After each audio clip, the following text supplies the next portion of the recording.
This is the story of how wealth, technology, and political power fused into a single, self-reinforcing machine. It explains why most people never noticed it happening. Back in the year 2000, the planet held 470 billionaires, with a combined net worth of $898 billion. 25 years later, that number had swollen past 3,000, and their combined wealth had ballooned to $18.3 trillion. That is not a rounding error. Billionaire fortunes did not double or triple. They grew roughly 18 times in a single generation. Over that same stretch, typical American worker compensation climbed just 26% total, adjusted for inflation, spread across 4 decades. Those two figures frame everything that follows, but the details underneath them are far uglier than the headline. Start with the raw math, because the numbers do the talking on their own. Roughly 44 to 48% of all global wealth now sits in the hands of the top 1%, depending on the source and the year you measure. 4 billion people at the bottom half of the population split less than 1% among themselves. Oxfam's January 2026 report put a finer point on it, finding that a single person in the richest 1% holds 8,251 times more wealth than someone in the bottom half.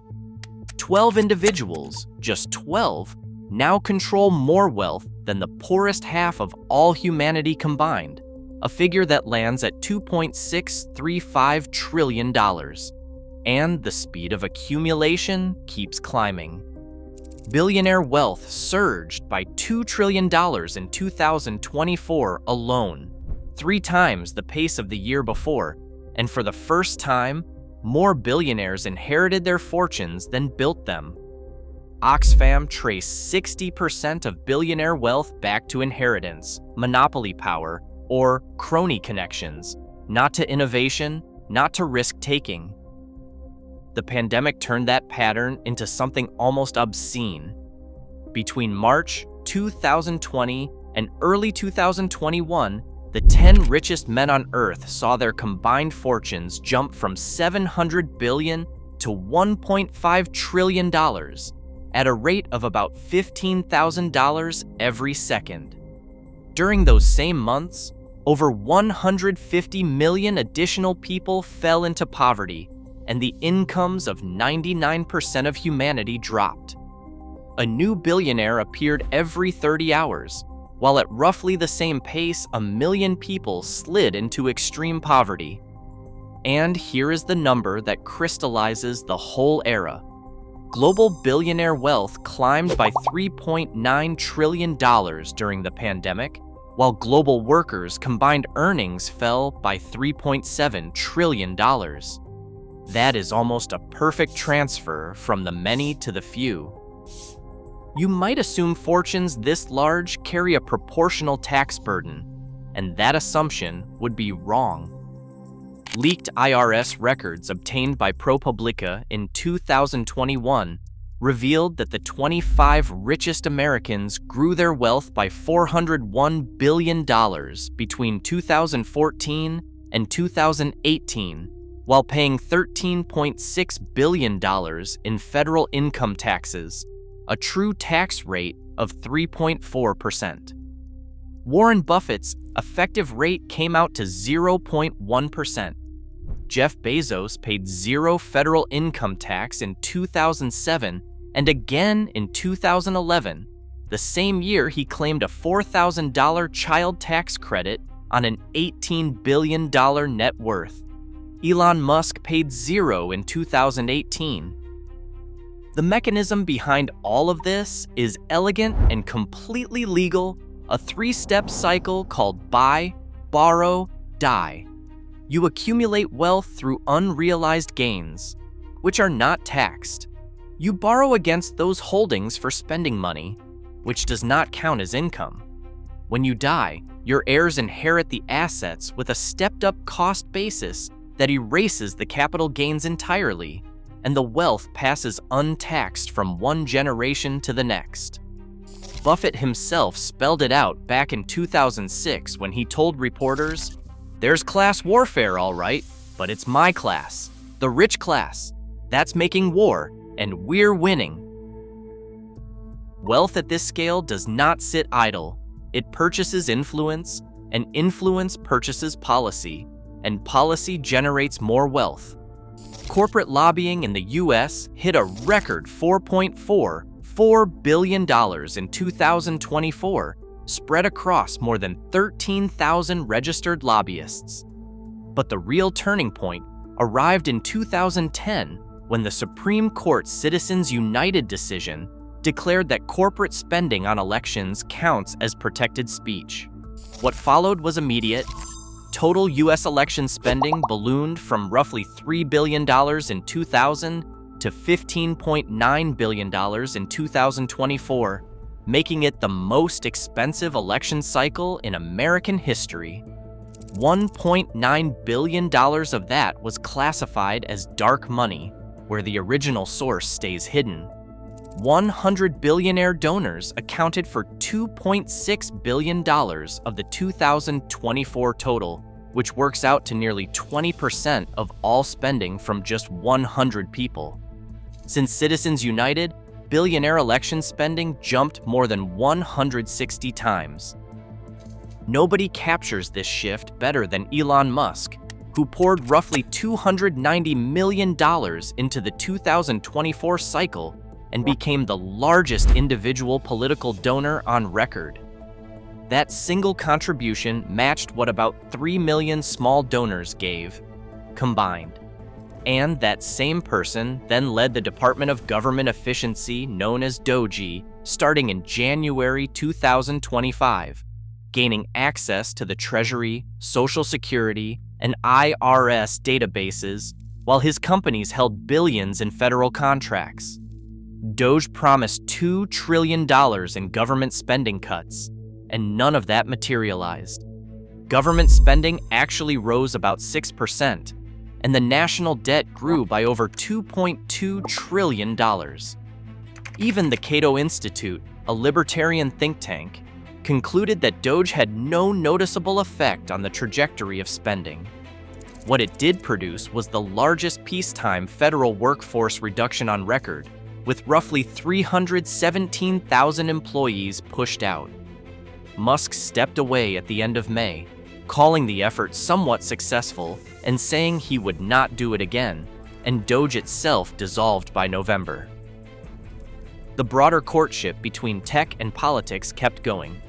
Trump's January 2025 inauguration pulled in $245 million, more than double the previous record. And every major tech company wrote $1 million check. Meta, Amazon, Apple, Google, Microsoft, OpenAI, Uber, and Nvidia. Their chief executive officers showed up in prominent seats, and the policy environment shifted to match. The wealth story and the technology story are really the same story, and the companies at the center make that obvious. 7 firms, Apple, Microsoft, Alphabet, Amazon, Meta, Nvidia, and Tesla now account for over 34% of the S&P 500, up from just 12% a decade earlier. Those same 7 companies drove roughly 75% of all S&P 500 gains between late 2022 and 2025.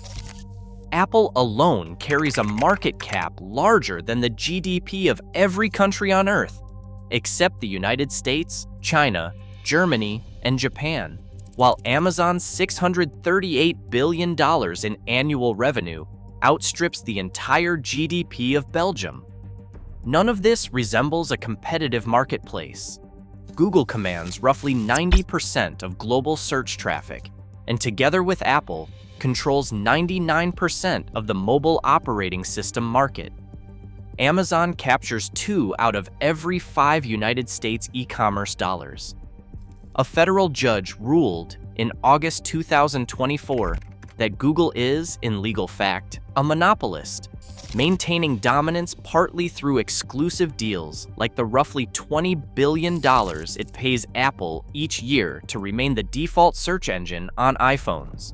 Artificial intelligence is now accelerating that concentration even further. Training a frontier artificial intelligence model already costs over $100 million, and Anthropic's CEO projected those costs reaching $1 billion and then $10 billion. Microsoft, Amazon, Google, and Meta collectively committed close to $400 billion in artificial intelligence capital expenditure for 2025, and half of all global venture capital flowed into artificial intelligence that same year. NVIDIA, which controls 80 to 95% of the artificial intelligence accelerator chip market, sat on a $500 billion order backlog. That kind of cost structure creates a barrier almost nobody can clear. When training a competitive model runs into the billions, and you need chips from one company and cloud infrastructure from 3 others, the artificial intelligence future is being constructed by and for the same handful of corporations that already dominate everything else. Goldman Sachs projects that AI could put 300 million full-time jobs worldwide at risk of automation, and the IMF places nearly 40% of global employment in the exposure zone. The World Economic Forum's 2025 report found that 41% of employers already plan workforce reductions tied to AI.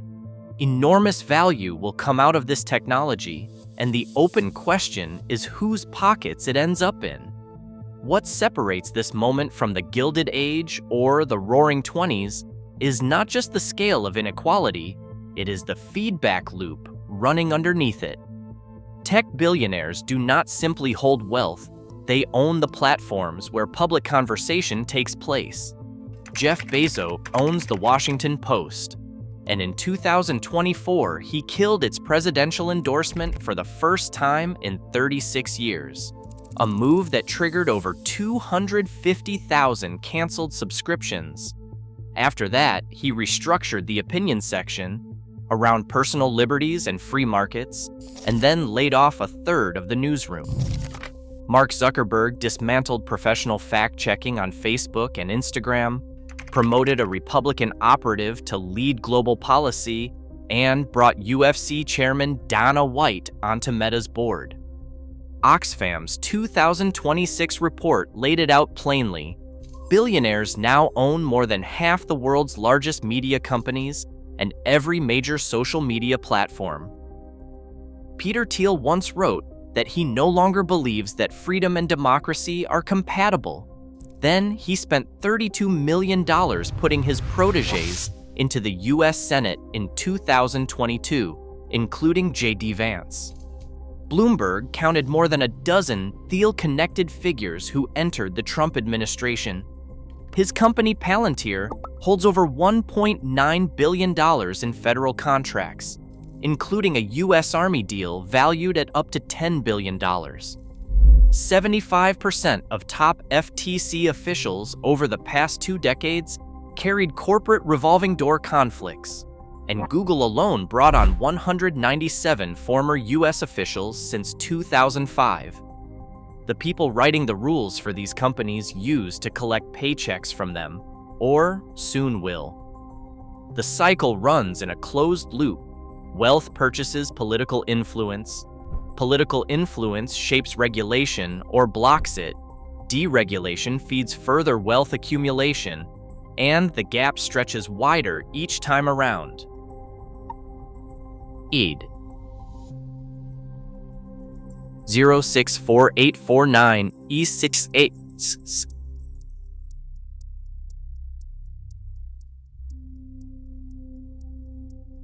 1A2B4B373-369B03. Summary. Type. Reasoning. If you found this useful, consider subscribing. And if you think I got something wrong, the sources are linked below.